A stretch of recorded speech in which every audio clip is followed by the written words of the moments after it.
एक बार की बात है जब जनक नंदिनी सीता अपनी सहेलियों के साथ राजमहल के पुष्प वाटिका में विचरण कर रही थी। वहाँ पर एक वृक्ष पर उन्होंने तोते के एक जोड़े को देखा जो आपस में बातें कर रहे थे। एक ने कहा कि अयोध्या में एक सुंदर और प्रतापी कुमार है जिनका नाम श्री राम है और उनसे ही सीता जी का विवाह होगा। फिर उसने कहा कि श्री राम 11,000 वर्षों तक इस धरती पर राज्य करेंगे तथा सीता और राम दोनों एक दूसरे के जीवन साथी बनकर इस धरती पर अनंत सुखों का भोग करेंगे। सीता ने अपना नाम सुना तो दोनों पक्षी की बात गौर से सुनने लगी तथा उन्हें अपने जीवन के बारे में और बातें सुनने की इच्छा हुई। तब देवी जानकी ने सहेलियों से कहकर दोनों तोता को पकड़वाकर राजमहल मंगवा लिया। सीता ने उन्हें प्यार से सहलाया और कहा, भय मत करो, तुम बड़ी अच्छी बातें करते हो। ये बताओ, ये ज्ञान तुम्हें कहाँ से मिला? मुझसे डरने की जरूरत नहीं, इसलिए तुम निर्भीक होकर अपनी बात बताओ। वे दोनों पति पत्नी तोता समझ गए कि यह स्वयं देवी सीता ही हैं। तब देवी सीता से अभयदान मिलने के बाद दोनों तोता ने बताया कि वाल्मीकि नाम के एक महर्षि हैं और वे दोनों उनके ही आश्रम में रहते हैं। वही महर्षि वाल्मीकि रोज श्री राम और सीता के जीवन की चर्चा करते हैं, इसलिए उन्हीं के द्वारा कही गई बातें सुनकर हम दोनों को कंठस्थ हो गया है।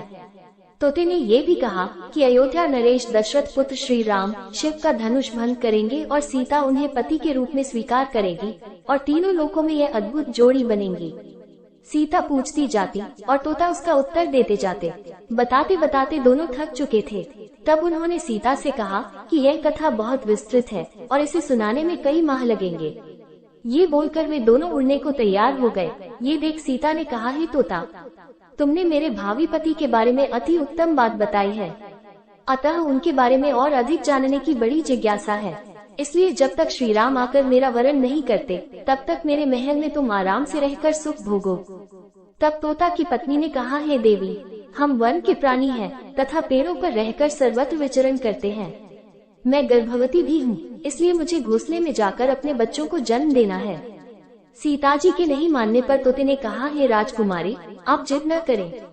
जब मेरी पत्नी बच्चों को जन्म दे देगी तो मैं स्वयं आकर शेष कथा सुनाऊंगा, अतः अभी हमें जाने दें।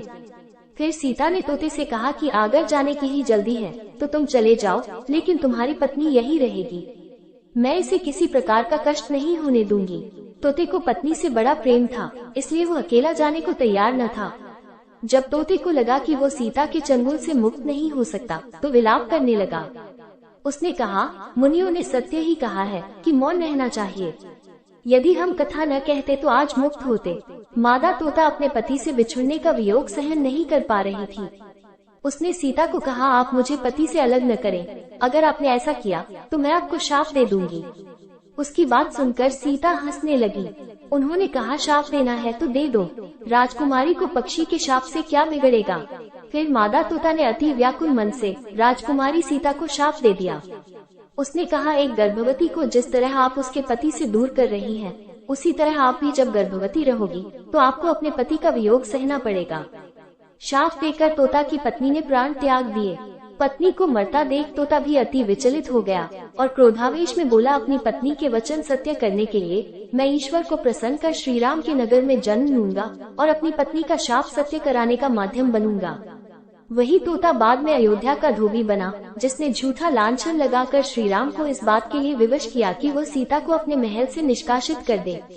और तोता की पत्नी के शाप के कारण ही जब देवी सीता गर्भवती थी तो उन्हें वनवास के लिए जाना पड़ा और तब प्रभु श्री राम उनके साथ नहीं थे। वही उन्होंने लव और कुश को जन्म दिया।